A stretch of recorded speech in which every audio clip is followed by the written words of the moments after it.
I'm talking with Sandy Aitken, who is partner with the Global Telecoms Industry Group at IBM.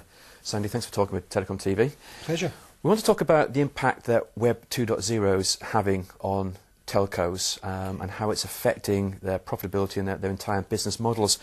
Would you say that current telco models, business models, are sustainable? That's an interesting question. I think they're sustainable in the short term. However, when you start looking at Web 2.0 or Telco 2.0, as people are now calling it, which involves more collaboration with a number of different third parties and potentially opening up to allow people to develop new products and services, then that will create more real-time environments. And I think at that stage, people will have to really start looking at what the business models might be like in the future. We're hearing research has been conducted recently about the fact that telcos are, the majority of telecoms professionals are concerned about their ability to cope with internet-based businesses. Do you see the same thing? Is there a fear out there? Yeah, we are seeing that. We are seeing a number of people starting to look at what does it really mean. Is Google a competitor? Is Yahoo a competitor? Are other web-based companies competitors? And they're starting to question how do they interact with these companies. Now, personally, from an IBM point of view, we are more thinking that no, it's collaboration they should be looking at rather than competition. So co-opetition. Because at the end of the day, you still need the network to connect individuals from A to B. So if you can call them internet-type businesses and the telecoms businesses, they have different agendas, don't they? They're not necessarily after the same goal. Exactly, and I think that's the key. They have different agendas. They may have the same customer base, but they also have different knowledge of those customer bases. So if you look at a telecoms company with 10 or 20 million users, quite often they'll say, well, what do we know? Well, they know when they're online, they know where they are, they know what they're doing, etc. If you look at the objectives of some of the internet-based companies who want to advertise to these people, they really have more of a scattergun approach from my point of view today. And if the telcos can supply them with more focused information to aid them in focusing their advertising business, then it's a win-win for both parties. So telcos have to change. Telcos just can't keep going the same way as they're going today. They've got to either embrace and work with these companies, these internet companies, or go completely separate routes and become, say, a pure utility company. Yes, and don't get me wrong, being a pure utility is not necessarily a bad thing. But provided you choose to be a pure utility from day one, and you can engineer your business to be a best-in-breed pure utility. However, you are right to begin, your statement to begin with is absolutely right. What you're looking for is how do you cooperate more?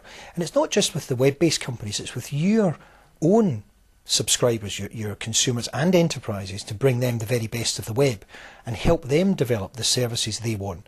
So providing, common framework with common building blocks to allow, a big company, maybe a BP or a Shell, to assemble what they need is just as valuable as supplying similar things to the consumer.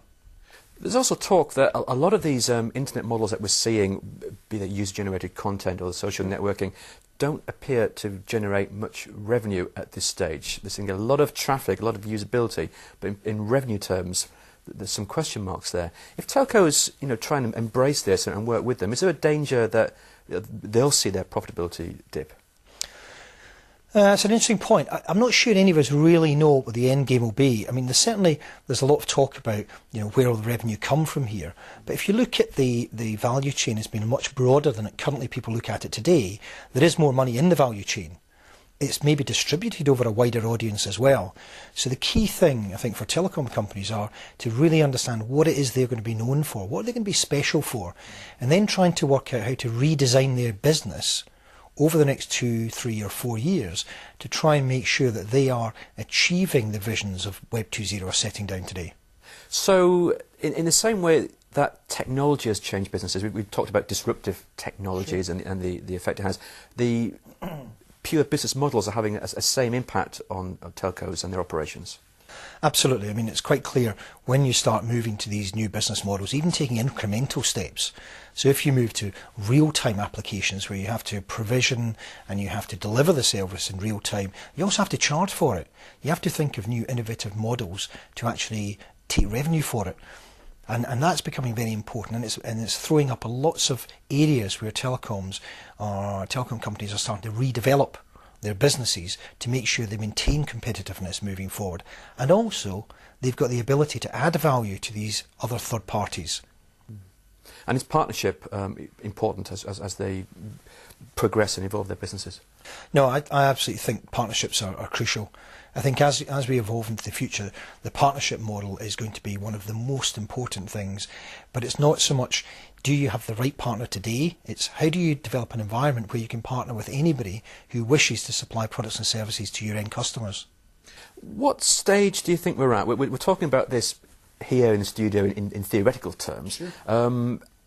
Have telcos started to take practical steps yet and to do this, or are we still a little bit early? Well, that's it.